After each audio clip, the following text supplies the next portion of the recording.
issues, he is now initiating another legal fight, suing his former attorney and fixer, Michael Cohen, for $500 million. The suit claiming that Cohen spread lies and breached his contractual obligation to Trump. Michael Cohen is here with us now.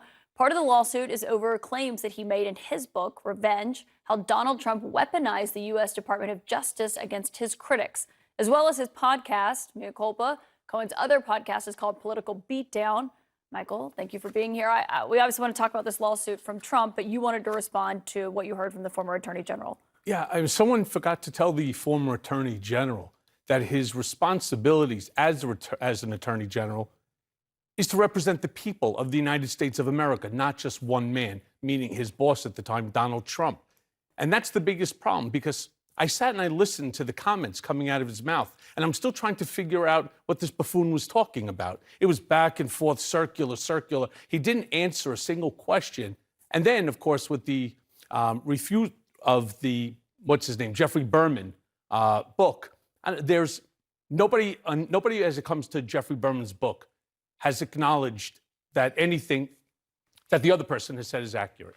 Well, he's saying the claim that he made is not true. I would argue that he did answer some questions talking about how he views these legal cases against his former boss. But he also said that he thinks the lawsuit filed against you by Trump doesn't have any merit. Were you surprised when Trump filed that lawsuit? Yeah, I was surprised. Not shocked, but I was surprised. It's part of the Trump playbook. I mean, we've used it before. He used to talk about how he had brought the action against the New York Times. And despite the fact that he lost that over the course of the years, that sort of determination, that decision was used to dissuade others from that same sort of path.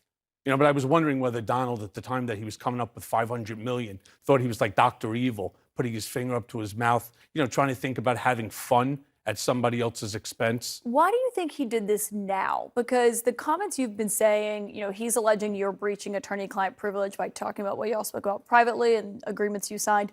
Why do you think he's doing it now? Well, first of all, he keeps talking about some document that I signed. There is no such document. You said you never signed I never signed an NDA. There was a couple of years back. Did you sign a confidentiality agreement? When there was a document series that was going around the Trump org, I never signed it. But more importantly, years ago, Charles Harder had, when I was putting out the book Disloyal, had sent a letter, cease and desist letter, and claimed to have attached this NDA. We had asked for it. It was never attached. It's actually not even part of the complaint. It's also missing. So you're saying that they are not going to produce any document that has your signature on it saying you wouldn't talk about the conversations that y'all had privately? Yeah, I don't recall signing any NDA, and I would like to see the document. So far, it has yet to be produced. Do you think Trump is trying to intimidate you or maybe others from coming forward? Well, that's the whole purpose of this lawsuit. It's to harass and intimidate. It's not just to harass and intimidate me. It's also to put out a message to everyone else that if, in fact, you follow in what Cohen is doing, you too will get a $500 million lawsuit against you, which you're going to have to defend. And to be honest with you, defense is expensive. Are you going to be able to afford a lawsuit like this if it doesn't get tossed out? Well, the answer is no. However, I was fortunate enough that American Patriots put together a GoFundMe, and it's already, our first goal was to reach $100,000. I think we're already halfway there. And I'll figure out how to make it work with various different law firms in Florida as well as New York, even if that means that I have to start, doing some of the legal work myself. You would represent yourself? I would not represent myself as the counsel, but I can do certainly a lot of the work. That's what I've been doing over the course, over the last couple of days. I was looking at different strategies that I would employ. Am I going to, once I ultimately get the complaint, it still hasn't been served, but once it gets served, then the clock starts running. I can look at maybe doing a Rule 12 or Rule 16 motion and force an immediate deposition. We could file an answer. We can go ahead, make a motion for summary judgment or a dismissal. There's many different strategies, and I'm trying to figure out which one will put me in the best situation and him in the, obviously, the worst. Given you're a former attorney, what would be the basis for your motion to dismiss? I don't want to talk about it, only because I haven't come up with a strategy yet. And once I do, I'll come back and I'll let you know. So why talk about it publicly if you haven't come up with a strategy yet? Well, I'm not the one who came up. I was sitting in my room watching television when my phone started to blow up, telling me that Donald just signed a $500 million lawsuit he just filed a $500 million lawsuit against you. Do you have a comment? I say, he did what? That's how you found out Yeah. from reporters. Yeah. When the Trump campaign and Trump world found out that you were coming on to talk about this, they sent a statement saying Michael Cohen has zero credibility. Any and all statements made by him about President Trump and others should be disregarded as the rantings of a deeply troubled, jealous, and sad individual who is clearly trying to rehabilitate his image by selling what's left of his soul through lies and deception. What's your response? I think he's deflecting. I think he's actually referring to himself. He probably had that written while looking at himself in the mirror.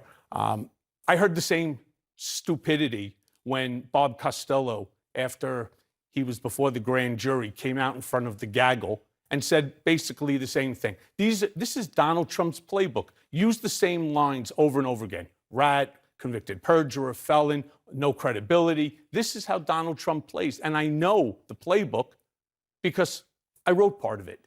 And I know exactly what he's doing in advance. It's very sad to see that this is the language coming from a former president, a guy who's right now allegedly leading the Republican Party, wanting to be the 47th president of the United States. So you see the comments that come out on Truth Social. So before he wants to attack my credibility, so far, everything has turned out to be exactly right.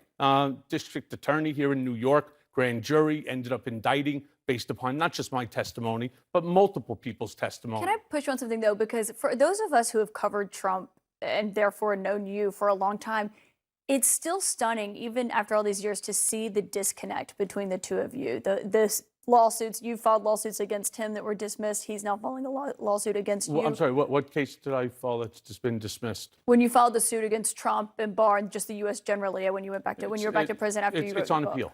It's on appeal. And it's not dismissed because it lacked veracity. It was dismissed because, based on the Dobbs decision, Bivens was overturned. Had nothing to do, including Judge Lyman's own determination in that decision, was that he agrees 100% that what they did to me, the unconstitutional remand of a United States citizen, by the former Attorney General with, the help of the DOJ, is wrong. However, it was out of his hands because of the Bivens decision. Okay, but that was because you wrote your book. We'll let that legal process play out. But my point is, how did this relationship between the two of you go from what it once was to the point where it is now? That's a great question. I mean, I think, unfortunately, the last person that's in Donald Trump's ear controls his brain. And somebody sat there whispering into his ear that we need to make Michael Cohen into the scapegoat.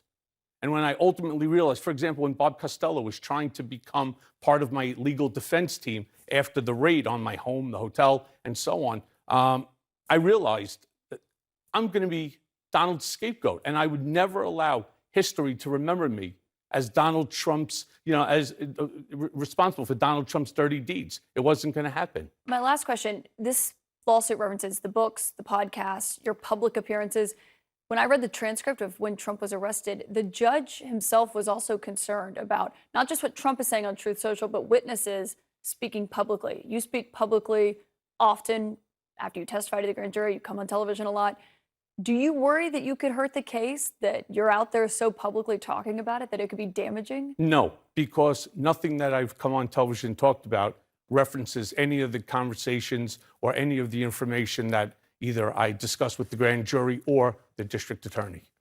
Michael Cohen, we'll see what your next step is in this lawsuit. Thank you so much for joining us tonight. Good to see you. It is unbelievable to see how Donald Trump is suing his former personal attorney, Michael Cohen, for $500 million, claiming that Cohen breached their contractual agreement by spreading false information about Trump in his books, podcasts, and other media appearances. The lawsuit was filed in a Florida federal court on Wednesday. Despite all the issues, Cohen's attorney, Lanny Davis, has accused Trump of using the legal system to harass and intimidate his client and said that he is confident the suit will fail based on the facts and the law.